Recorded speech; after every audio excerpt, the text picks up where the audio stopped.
ትራምፕ የጠቀሱት የሰላም ዕቅድ ልዑካኑ ስቲቭ ዊትኮፍና የልጃቸው ባል ጃሬድ ኩሽነር ከክሬምሊን መልስ ከዩክሬን ዋና ተደራዳሪ ሩስታም ኡመሮቭ ጋር ሆነው ሚያሚ ፍሎሪዳ ውስጥ ያረቁትን ወይም ያሻሻሉትን ረቂቅ የሰላም ዕቅድ ነበረ።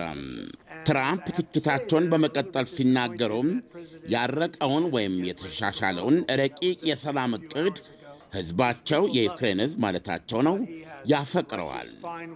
ስታስቡት ራሽያ ቢሆን ደስ የሚላት መላ ዩክሬንን ብትይዝ ወይም ብትጠቀልል ነው። ቢሆንም ግን ራሽያ አሁን ባለውም ሁኔታ ተመችቷታል ብዬ አምናለሁ። ዘለንስኪ ይመቸው እንደሆነ ግን እርግጠኛ አይደለሁም ብለዋል። ትራምፕ ይህን በተናገሩበት አፍታ ትናንት የዩክሬኑ መሪ ዘለንስኪ ሚያሚ ውስጥ ስለተደረገው የሰላም ዕቅዱ ማሻሻያ ድርድር ውጤት ተደራዳሪያቸው ሩስታም ኡመሮቭ ለንደን ወይም ብራስልስ ውስጥ ተገኝቶ እንደሚያብራራላቸው ገልጸዋል።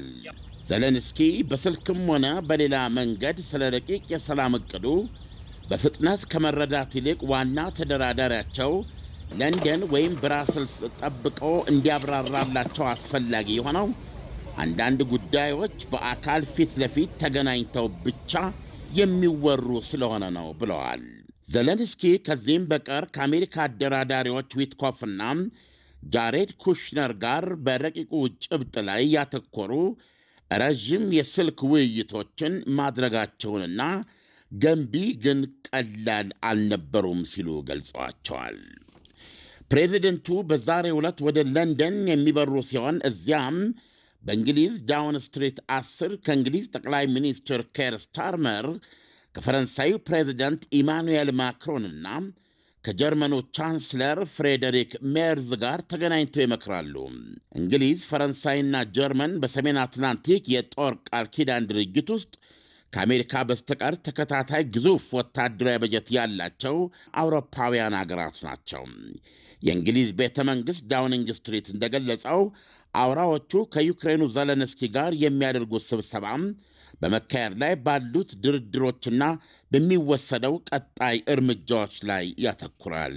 የእንግሊዝ ካቢኔ ሚኒስትር ፓት ማክፋደን ዓላማውን ሲገልጹ በበኩላቸው ዩክሬን የራሷን መጻኢ ዕድል ለመወሰን መቻሏን ለማረጋገጥ ብለዋል። ባለሥልጣኑ ሲናገሩ የሰላም ስምምነት ከተደረሰ ጥርስ አልባ መዋቅር ሳይሆን ትርጉም ያለው የደህንነት ዋስትና መኖር አለበት ብለዋል። እንግሊዝና ፈረንሳይ የፈቃደኞች ጥምረት የሚለውንና የዩክሬን ባለብዙ ብሔር ጦር ኃይል ተብሎ የሚታወቀውን የወደፊት የዩክሬን የመከላከያ ድጋፍ ሰጪ ኃይል ለማደራጀት ብዙ ውይይቶችን መርተዋል። እነሱ እንግሊዝና ፈረንሳይ እንደሚያልሙት ይህ የወደፊት የዩክሬን የመከላከያ ድጋፍ ሰጪ ኃይል ዩክሬን ውስጥ ሊሰማራ ይችላል።